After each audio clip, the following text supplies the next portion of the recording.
Good morning, y'all. Welcome to Mindful Reality, the channel that covers reality TV from a mental health perspective. It's your boy, Mark. If you have never been to my channel before, let me give you like a little short autobiography. Grew up in Canada, born in Canada, actually, many years ago. And I lived there full time until I was 14, 15. Then my parents left. They left me at school, so I then went to boarding school. I stayed in Canada, and they moved to the U.S. I've been living here full time in the U.S. since, let's see, full time, probably like 17, 16 or 17. So I have now, at this stage of my life, been in the United States longer than I was in Canada, and my whole adult life has been here. But basically my whole childhood was over there. So that's why I have some of my, or not some of, but the majority of my fondest memories, the best times in my life, were spent over there. Don't get me wrong, I've had some good times here too, but it's not the same as where you started. I became a U.S. citizen in 2015, thankfully. That I have my citizenship, so nobody can say that I'm not allowed to be here in this country. Although I don't know how much of a trophy or prize that is at this point in time, but however, I'm grateful that I was able to get my citizenship in a time when it was no issue to do so. I first came here on a school visa that I had to get renewed I can't remember if it was every semester or if it was every year. I think it was annual. Not annual like once a year, but I think that the visa went as long as the entire school year went. So if my school year was, let's say, I started in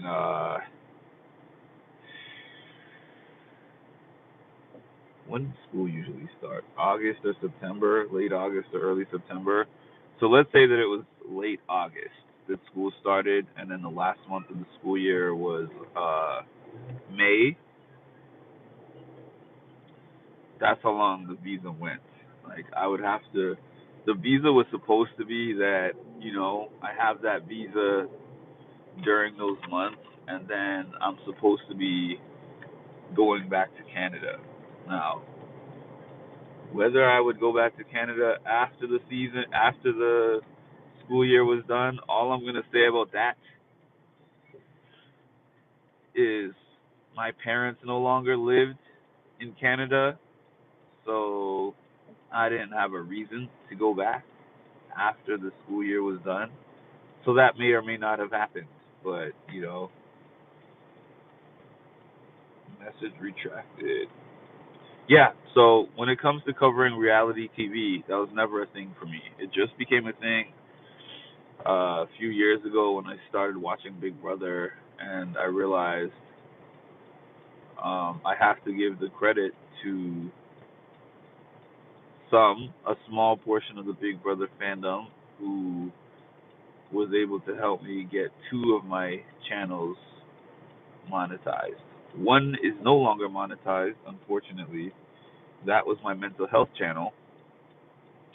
But I feel like I still talk about a decent amount of mental health here. It's just I do miss that channel a little bit because it was a bit more dedicated, specifically just the mental health. Whereas this channel, I do talk about mental health, but that one I had specific mental health topics that I would think of, write up. I would create some pre-recorded videos and all that good stuff. Um, this channel I kind of just talk, which which is fine too. But my calling is to do bigger things, and I feel like it's to do bigger things than what I'm currently doing. So hopefully, I don't know. I might resurrect that channel. I don't know yet. Um, I'm just trying to figure out logistics and the right opportunity, the right way to go about getting it done. I don't want to be the person who leaves this earth with all these ideas that I never executed. I've told this story before. I've told this story to a bunch of people about my grandma. And there was a point in time in my life where anytime you call me, if you call me today and you call me next week, my life is going to be drastically different. Um, Whichever time that you called me, I'm going to have a different job. I'm going to be in like a different situation. I might live in a different state. Like my life was just kind of like that at one point in time. So my grandma called me and she was like, "Hey, grandson, how are you doing? What's up? What's happening with you? What's new?" I was like, "Oh, grandma, I got a new job. I'm working on this thing. I'm doing this project. It's this." And she was like, "Oh, the last time I spoke to you, you were doing this thing, and the time before that, you were doing that thing." And I was like, "Yeah, grandma, I'm always moving and shaking. I'm always doing different stuff, you know."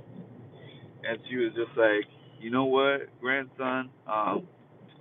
There's this thing that you're gonna find out in life that if you do a little bit of this and a little bit of that, you'll reach the end of your life at some point and realize that you did a whole lot of nothing." I was like, "Wait a minute, that wasn't a compliment." She told me I switch it up too much.